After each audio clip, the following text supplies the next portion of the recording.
Ezeife koro ojú sájọ INEC ó lóríire ìjáwé olúborí Tinubu ò lè tọ́jọ́.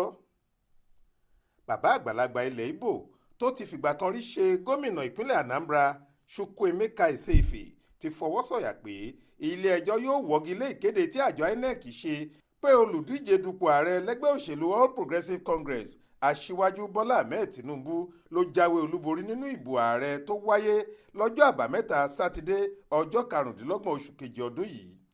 Ezeife tó takú jálẹ̀ pé ìbò ọ̀hún lọ́wọ́ kan òjòrò nínú sọ pé ó dá òun lójú ju àdá lọ pé wọn ò ní búra wọlé fún Tinubu pẹ̀lú bó ṣe jẹ́ pé wọ́n ti kéde ẹ̀ gẹ́gẹ́ bí ààrẹ tuntun tí àjọ elétò ìdìbò INEC sì ti fún un níwèé ẹ̀rí mo yege láti fìdí oríire ẹ̀ múlẹ̀.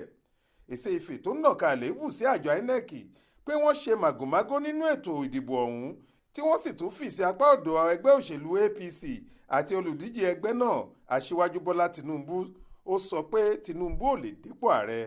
Gómìnà tẹ́lẹ̀ rí yìí sọ síwájú pé ohun tó fojú hàn ni pé Peter Obi tó jẹ́ olùdíje lẹ́gbẹ́ òṣèlú Labour Party ló gbégbá orókè jákèjádò orílẹ̀-èdè yìí nínú ìbò náà.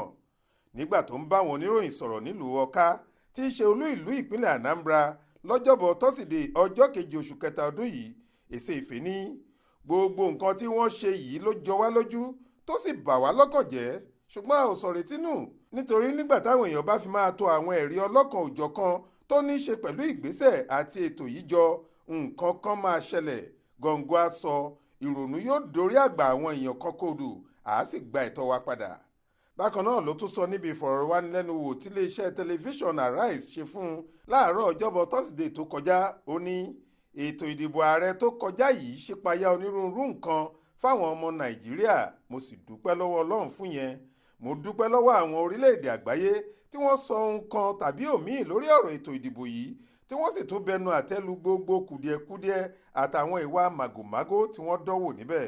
Kódà inú mi kò dùn pé ìbò tí ẹgbẹ́ Labour Party ní lásìkò ètò ìdìbò yìí kì í ṣe èyí táwọn àjọ INEC kéde ṣá o.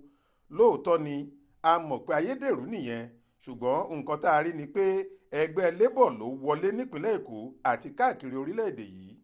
Ó ní àwọn kan tí wọn ò nígbàgbọ́ nínú ìṣọ̀kan orílẹ̀-èdè yìí wá ń ronú gba ọ̀nà ibòmíì, àmọ́ èmi ti rí i báyìí pé ọjọ́ iwájú Nàìjíríà ṣì máa dára sí i. Èmi ò nígbàgbọ́ pé wọn yóò búra wọlé fún Tinubu, kódà pẹ̀lú bó ṣe jẹ́ ọ̀rẹ́ mi. Tí wọ́n bá ṣe bẹ́ẹ̀, àjálù àti wàhálà burúkú ni yóò dì. Àmọ́ kinní yìí ti la ojú àwọn ọmọ Nàìjíríà. A dúpẹ́ lọ́wọ́ àwọn Yorùbá. A mọ rírì takuntakun táwọn Haúsá àtàwọn ẹgbẹ́ àwọn ẹ̀yà gbogbo sà fún bí wọ́n ṣe là wá lójú yìí. Tẹ́ ò bá gbàgbé, láàárọ̀ kùtùkùtù ọjọ́ Wẹ́sídẹ̀ẹ́ ọjọ́ 1 oṣù kẹta ọdún yìí ni alága àjọ INEC Mahmood Yakubu kéde olùdíje dupò ààrẹ lẹ́gbẹ́ òṣèlú APC Aṣíwájú Bọ́lá Ahmed Tinubu gẹ́gẹ́ bí ẹni tó jáwé olúborí nínú ìbò ọ̀hún. Monísọ́lá Sàká ló ṣàkójọ ìròyìn yìí fún iléeṣẹ́ tẹlifíṣàn Aláròye online.